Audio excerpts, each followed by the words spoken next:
Je veux tes vêtements, tes bottes et ta moto.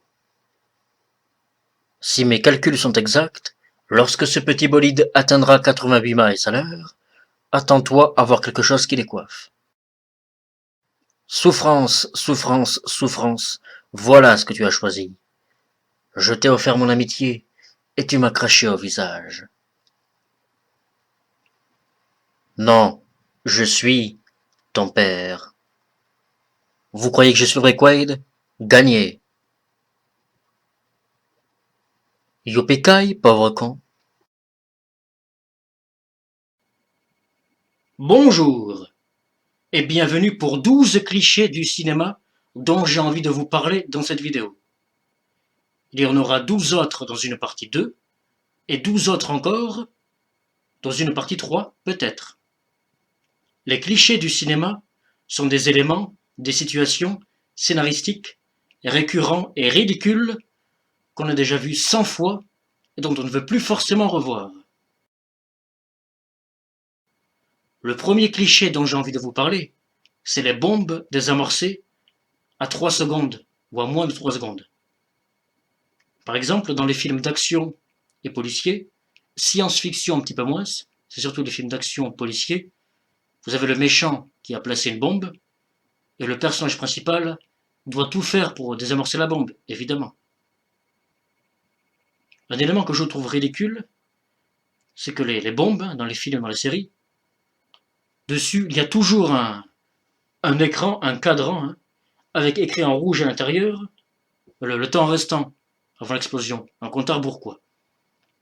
Les écrans avec les cadrans ont quasiment tous la même gueule. Ils se ressemblent tous dans les films et dans les séries. Je trouve ça ridicule. Le cliché, vraiment, en fait, c'est que le personnage principal arrive toujours à désamorcer la bombe à moins de 3 secondes, voire même 2 secondes, voire même d'1 seconde, voire même une demi-seconde ou autre. Par exemple, tu as le méchant qui communique avec le personnage principal, avec le gentil, il lui téléphone, ou peu importe la façon de communiquer avec lui, il le menace, il lui dit « Dans 1 heure, je fais péter la bombe ».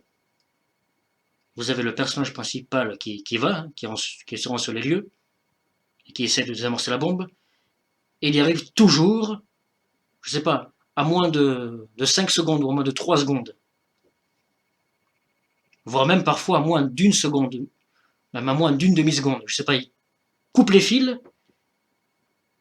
et puis la bombe est désamorcée, et vous avez le gros plan, je sais pas, 80 centièmes de seconde. Vous ne verrez jamais une bombe désamorcée, je sais pas, un quart d'heure. Comme je disais, le méchant donne 1 heure au gentil avant de faire péter la bombe. Le gentil, personnage principal, oui, il désamorce la bombe toujours, oui, à moins de 3 secondes. Pourquoi c'est toujours comme ça? Pourquoi c'est toujours à moins de 5 secondes, de 3 secondes? Oui, mais je répète, vous ne verrez jamais une bombe désamorcée à un quart d'heure, par exemple. Pourquoi c'est forcément comme ça? À moins de 3 secondes. C'est ridicule. C'est un cliché.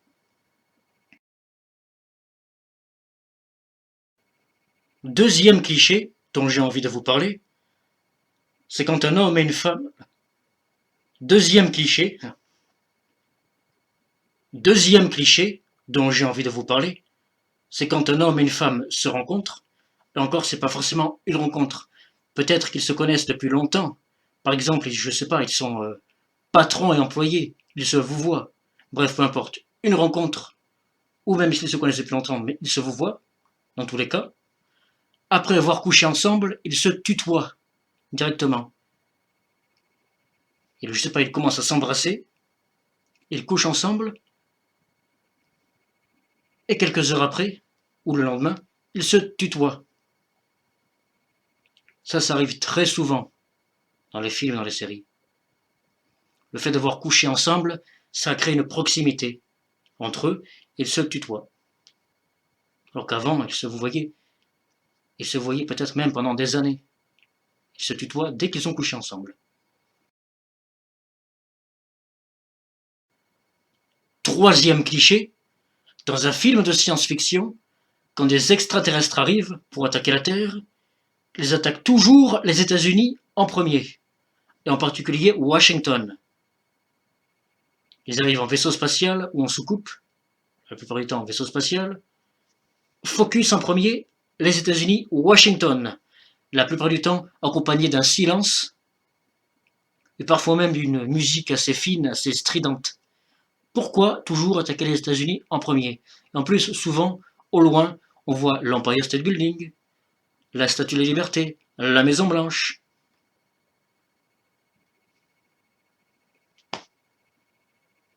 C'est toujours comme ça. Focus USA, Washington. Pourquoi? Peut-être parce qu'ils veulent parler au président américain, parce que les États-Unis c'est la plus grande puissance mondiale. Ils doivent communiquer peut-être avec l'homme le plus puissant, on va dire, de la planète. Pour faire passer un message, mais oui. Mais bon. Ça va être pour ça, ouais, sûrement.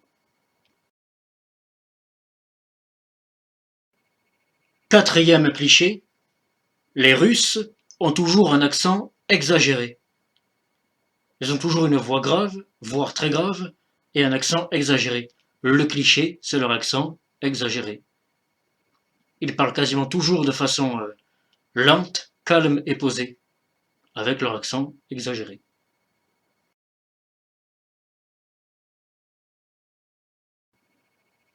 Cinquième cliché,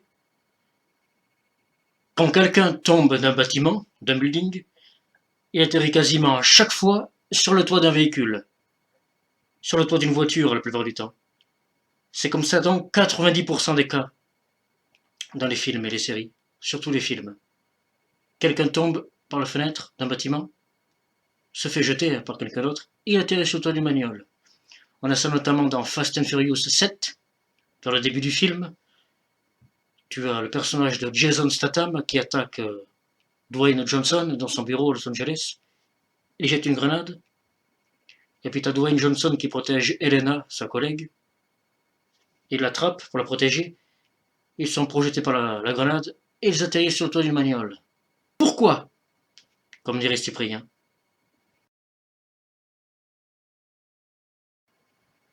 Sixième cliché, la vengeance du héros sur les caïds, sur les malfrats, sur ses bourreaux.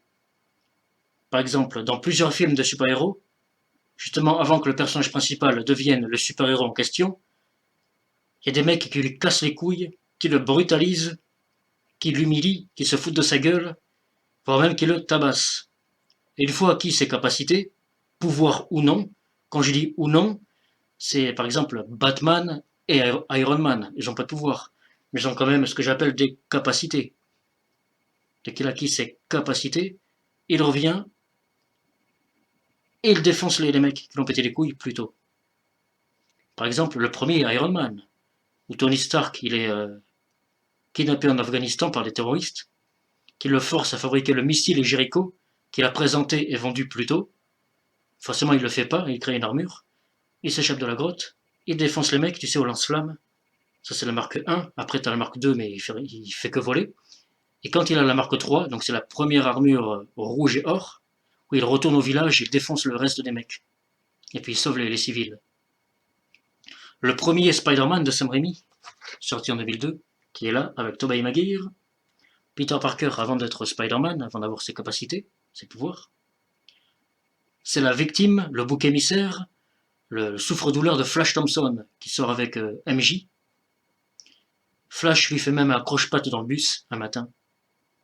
Même quand il est au laboratoire, tu sais, avec les araignées, Flash n'arrête pas de lui casser les couilles. C'est quand Peter veut prendre des photos. Il se fait même engueuler par le prof, Flash. Flash n'arrête pas de casser les couilles à Harry et à Peter. Et un peu après, genre le lendemain ou 2 jours après, je sais pas, t'as la scène du plateau. Où t'as Peter qui s'en fait esprit, il découvre la toile avec la fourchette, il tire, il envoie le plateau dans le dos de Flash. Déjà, comme par hasard, c'est Flash. Après, Flash, il est énervé, il veut lui péter la gueule. Et là, Peter, bon, là, c'est involontaire. Parce que c'était le pouvoir qui agisse malgré lui. Où il fait tu sais, le quadruple supérieur arrière. Et puis, il esquive le coup de Flash et le défonce avec un coup de poing. Et aussi dans le film Daredevil, sorti en 2003, avec Ben Affleck. Quand Matt Murdock il a 12 ans, et il n'a pas encore ses pouvoirs. T'as des mecs qui lui cassent les couilles dans la ruelle. Et puis après, ben, dès qu'il a acquis ses pouvoirs, les mecs reviennent à la charge, et puis lui, il les défonce avec la canne.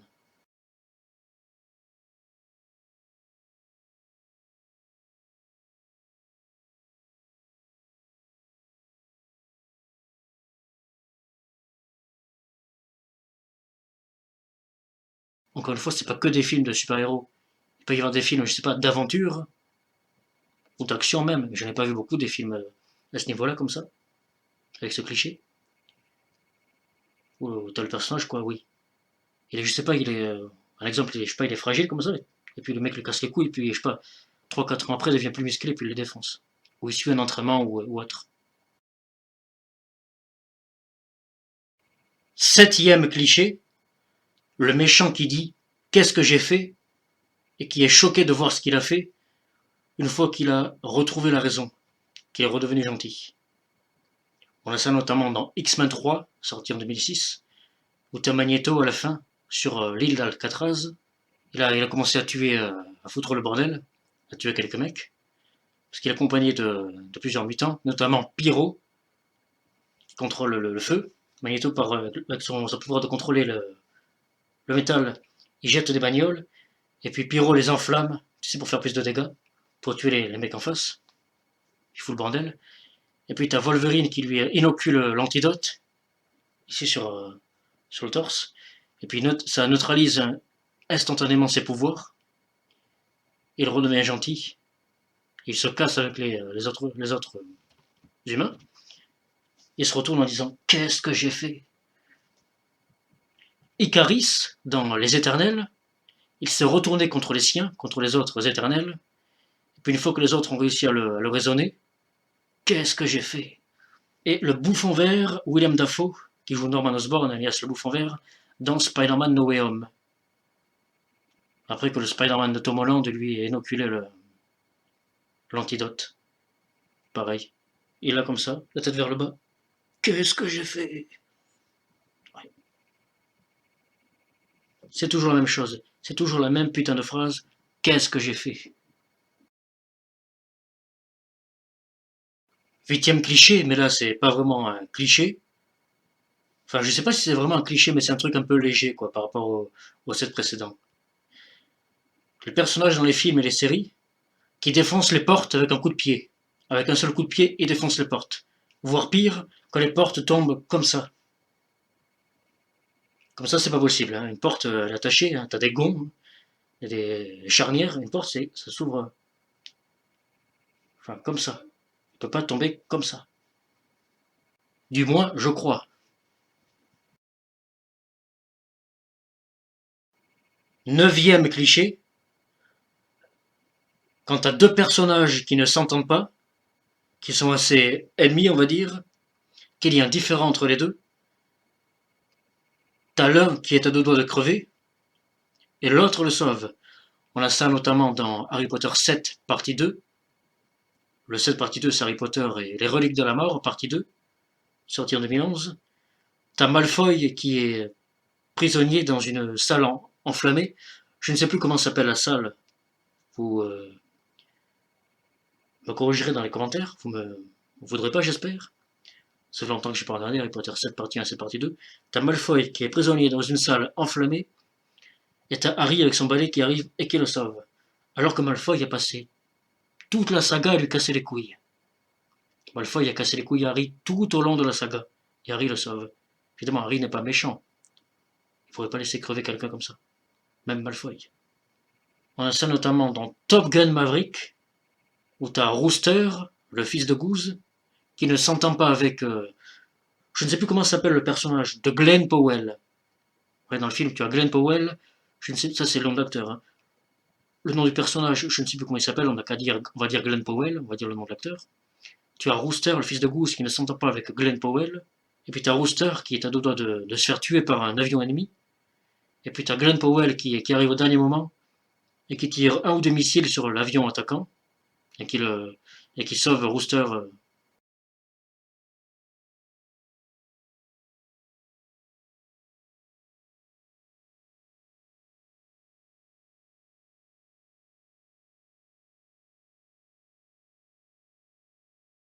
Mais la différence, c'est que dans Harry Potter, c'est Harry, le gentil, qui sauve le méchant, alors que dans Top Gun Maverick, c'est le contraire, c'est le méchant, on va dire, qui sauve le gentil. C'est le même cliché. Hein.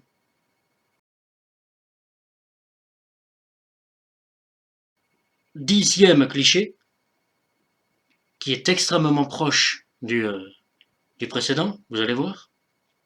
Le personnage principal sait qu'il va devoir affronter un ennemi prochainement, un ennemi puissant. Tout seul, il a peur pour sa vie. Donc il demande de l'aide à un proche. Entre parenthèses, le proche, ça peut être un frère, un cousin, un ami, peu importe, on s'en fout, un proche. Et ce proche ne veut pas l'aider. Et lui dit ouvertement, et il est méprisant envers lui, il lui dit c'est pas mon problème, j'en ai rien à foutre, démerde-toi. Et quand le personnage principal est à deux doigts de se faire tuer par le méchant, ce proche intervient au dernier moment pour le sauver. On a ça notamment dans Spider-Man 3, hein, de Sam Raimi, sorti en 2007. Avant le combat final, Peter va chez Harry pour lui demander de l'aide, pour sauver MJ, parce qu'elle s'est fait kidnapper par l'homme sable Venom. Quant à l'homme sable en géant, il défonce Spider-Man, tu sais, sur la poutre du building. Il défonce Spider-Man, il prend très cher, et là t'as Harry qui arrive au dernier moment et qui le sauve. Il jette une grenade sur la tête du géant homme sable, sa tête pète, puis avec son planeur, il fout un coup à Venom. On a ça notamment dans la série Heroes, une de mes séries préférées, sortie en 2007 en France. 2007, ça tombe bien, c'est la même année que Spider-Man 3. Ce qui est fort aussi, c'est que le personnage principal s'appelle Peter aussi. Peter va devoir affronter un méchant qui a plein de pouvoirs et demande de l'aide à son frère Nathan. Nathan ne veut pas l'aider. Il lui dit t'inquiète pas, tu t'en sortiras, tu vas y arriver. Alors qu'il sait que non, quoi. Il intervient au dernier moment pour le sauver. C'est extrêmement proche du cliché 9, je disais, mais la différence entre le cliché 9 et 10, c'est que dans le cliché 10, le personnage principal a demandé de l'aide à un proche, alors que dans le cliché 9, non. 11e et avant-dernier cliché, celui-là il est juste ridicule, comme beaucoup.